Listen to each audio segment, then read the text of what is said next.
inside my own world of make-believe. Halo para netizen mager yang budiman, bagaimana kabarnya? Uang saku masih aman. Kembali lagi bersama saya Deta, dan pada kesempatan kali ini saya akan merangkum sebuah film yang membuat saya gregetan karena tokoh antagonisnya adalah nenek-nenek dan kakek-kakek. Entah kenapa saya selalu gregetan gitu kalau nonton film yang antagonisnya udah tua. Tanpa banyak bacot lagi, silahkan pakai handset kalian dan selamat menonton.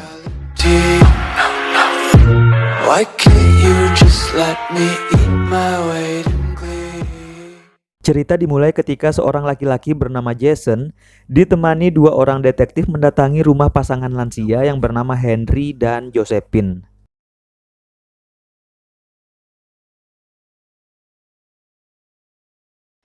Tujuan mereka datang adalah untuk menyelidiki kasus hilangnya Jill dan pacarnya yang bernama Mark. Jadi Jill ini adalah adik perempuan dari Jason. Jill dan Mark menyewa kamar di rumah Henry sejak beberapa bulan yang lalu. Karena merasa tidak mendapatkan petunjuk yang diharapkan, maka Jason dan kedua detektif pun segera pamit untuk pergi. Sebenarnya di sini Jason sudah mulai sedikit curiga sama Henry, tapi karena nggak punya bukti yang kuat, dia nggak bisa berbuat apa-apa. So yourself when you came to speak to us before. Kita akan flashback ke beberapa bulan sebelumnya. Scene mengarah ke sebuah bar, terlihat seorang pemuda yang sedang melakukan pertunjukan stand up komedi. Dia adalah Mark.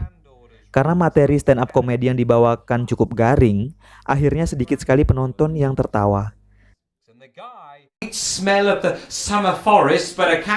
Setelah selesai tampil, Mark menghampiri seorang wanita cantik yang menonton. Dia adalah Jill, yang tidak lain adalah pacarnya. Jill kemudian bertanya kepada Mark, "Apakah kamu dibayar?" Have they paid you? Oh. Jill sedikit kecewa mendengarnya mengingat keadaan ekonomi mereka yang sedang krisis. Jill kemudian mengatakan pada Mark bahwa besok pagi mereka akan memeriksa rumah yang akan mereka sewa untuk beberapa bulan ke depan sampai ekonomi mereka stabil. Keesokan paginya, mereka menuju ke rumah yang dimaksud. Sesampainya di sana, mereka disambut oleh pemilik rumah dengan sangat ramah. Mereka pun berkenalan. Tanpa membuang waktu lagi, Jill dan Mark segera memeriksa kamar yang akan mereka sewa. Jill sangat tertarik dengan rumah ini karena keadaannya yang sangat tenang, posisinya yang sangat strategis, dekat dengan tempat kerjanya.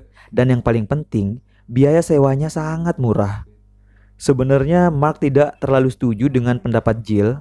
Mark merasa ada sesuatu yang aneh dengan pasangan tua pemilik rumah ini. Dia punya firasat yang tidak baik lah pokoknya. Tapi karena keadaan mereka yang sedang krisis dan tidak punya uang lebih untuk menyewa rumah lain, maka terpaksa mereka setuju untuk menyewa rumah ini.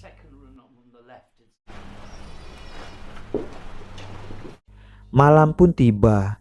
Jill dan Mark makan malam bersama kedua pasangan tua itu.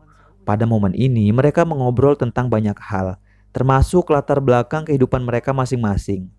Terlihat Mark sedikit tidak nyaman dengan cara Henry memperlakukan mereka. Suasana pun sedikit canggung. Josephine juga memberitahukan bahwa mereka mempunyai seorang bayi. Jill dan Mark sedikit terkejut mendengarnya. Ever go out anywhere? No. We've got a child. Oh, that's baby. Our baby. Pagi pun tiba. Jill bersiap untuk berangkat kerja dengan terburu-buru karena sudah telat. Mark pun memasak telur di dapur rumah itu untuk sarapan. Ketika selesai sarapan, terdengar suara Henry memanggil namanya dengan nada yang sangat tinggi. Rupanya dia sangat marah melihat piring kotor bekas sarapan Mark yang ada di wastafel, dan menyuruh Mark segera membereskannya. Mark pun mengatakan akan membereskannya nanti, tapi Henry maunya dibereskan sekarang juga. Dengan sangat jengkel dan terpaksa, Mark pun melakukannya. Mulai dari sinilah Mark merasa sangat tidak nyaman tinggal di rumah ini. Dia juga mendengar suara tangisan bayi yang membuatnya sangat terganggu. Then you can clean it, Henry.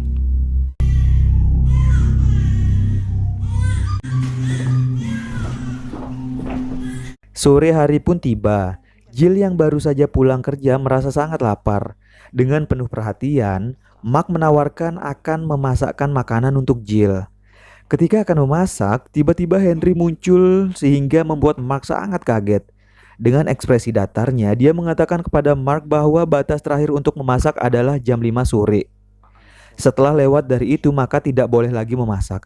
Alasannya pun sangat konyol, yaitu dia tidak tahan dengan aroma masakannya. I'm sorry.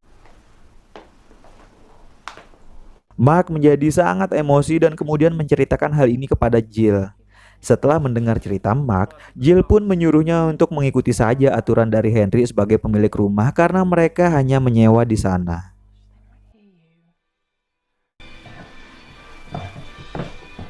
Tell him. He's gonna be a problem.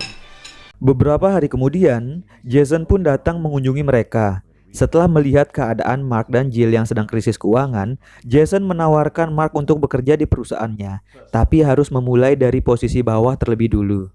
Mendengar hal itu, Mark tiba-tiba mau muntah. Jason pun menjadi sangat tersinggung.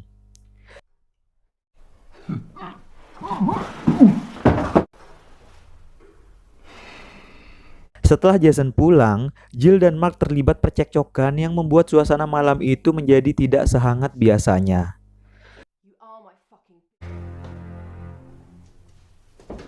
Keesokan paginya, Jill berangkat kerja tanpa berpamitan kepada Mark seperti biasanya. Hal ini membuat Mark sedih dan berusaha meminta maaf kepada Jill dengan cara menyiapkan makan malam romantis untuk mereka berdua nanti malam.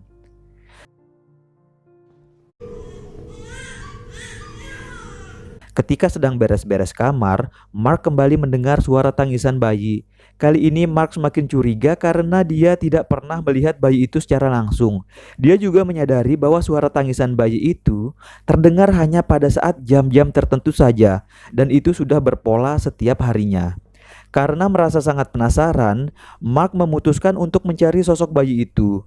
Hingga sampailah dia di sebuah kamar tempat suara tangisan bayi itu berasal. Kemudian dia membuka selimut penutup si bayi. Ternyata sosok bayi itu merupakan sebuah boneka yang dipasangkan speaker dan suara tangisan. Sontak saja hal ini membuat Mark menjadi sangat ketakutan.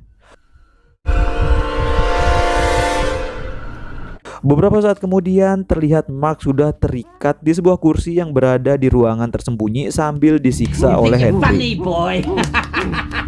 Ketika baru pulang kerja, Jill sangat heran ketika mengetahui Mark tidak berada di kamar mereka.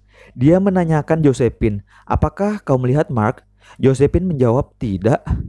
Dia mengatakan hanya mendengar suara pintu yang tertutup dengan keras dan kemungkinan Mark sudah pergi. Did he say anything at all to you? Sounded like he was packing things. Then Did you see him at all today? Jill kemudian memanggil Jason untuk membantunya mencari Mark. Jill mengatakan pada Jason bahwa pasangan tua itu bertingkah aneh. Tapi Jason mengatakan bahwa Mark kemungkinan sengaja pergi untuk meninggalkan Jill. Take Jill. It's good he's gone. Tiba-tiba Jill menerima pesan dari HP Mark yang mengatakan bahwa dirinya sedang pergi untuk menyelesaikan materi stand up-nya dan akan segera kembali setelah materinya selesai. Tidak lama kemudian Jason pun pulang. Happy now.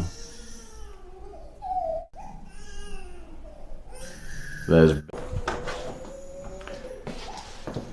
Jill mendengar suara tangisan bayi. Dia kemudian mencari sumber suara itu hingga sampai di sebuah ruangan.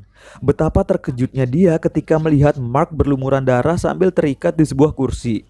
Tiba-tiba Henry memukul kepala Jill dari belakang hingga membuatnya pingsan.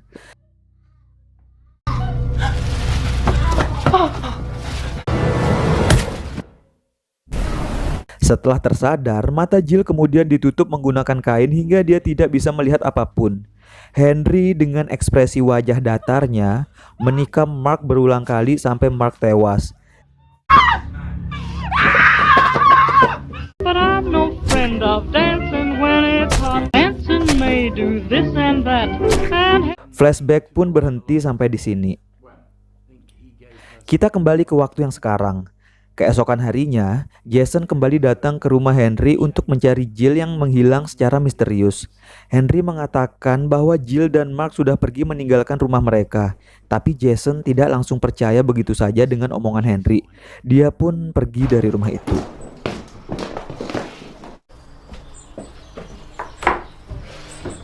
Henry kemudian menemui Jill sambil membawa buku catatan siklus menstruasi Jill yang sudah ditulis oleh Josephine. Sebuah fakta yang mengejutkan terungkap. Ternyata selama ini pasangan Henry dan Josephine sangat ingin memiliki anak setelah anak mereka mati.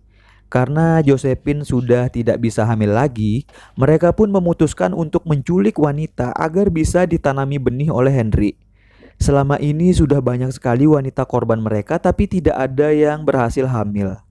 Dan pada kesempatan kali ini, Henry akan menanamkan benihnya kepada Jill. Asli gergetan sumpah saya ngelihatnya. Beberapa saat kemudian, terlihat sosok misterius menyelinap masuk ke dalam rumah Henry.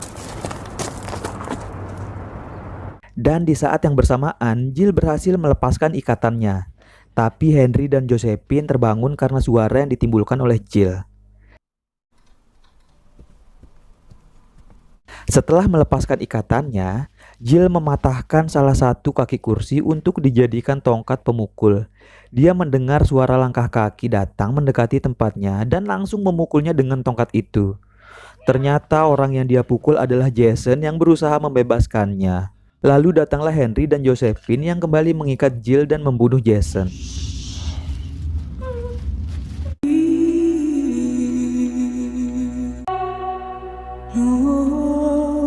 Hari demi hari terus berlalu.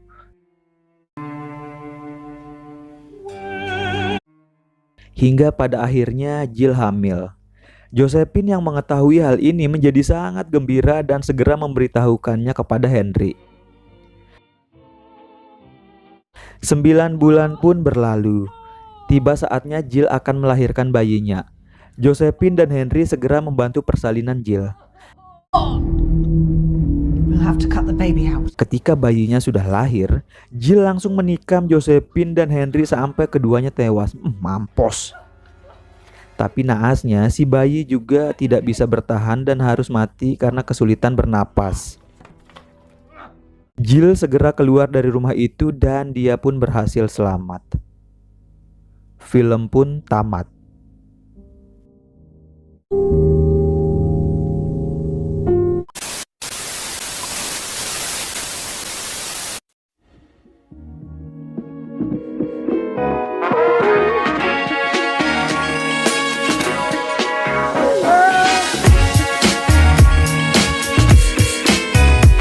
Kalau kalian nonton aslinya ini film ini sebenarnya mengadopsi sistem alur cerita atau plot maju mundur yang artinya kadang menampilkan scene flashback, kemudian tiba-tiba balik ke scene yang realnya, begitu seterusnya. Tapi di sini saya berusaha merangkumnya sedemikian rupa supaya mudah dipahami. Secara keseluruhan film ini benar-benar buat saya gregetan sekali melihat tokoh antagonisnya. Udah tua tapi laknatnya nggak ketulungan gitu. Pesan moral yang bisa kita ambil dari film ini adalah jangan terlalu cepat menilai baik atau buruknya seseorang. Kebanyakan orang luarnya terlihat bersih tapi di dalamnya aslinya sampah. Begitupun sebaliknya. Sekian dulu dari saya. Kalau kalian suka video ini boleh di like dan di subscribe. Tapi kalau kalian gak suka ya silahkan diabaikan aja ya. Saya Data undur diri dari hadapan Anda. Assalamualaikum warahmatullahi wabarakatuh.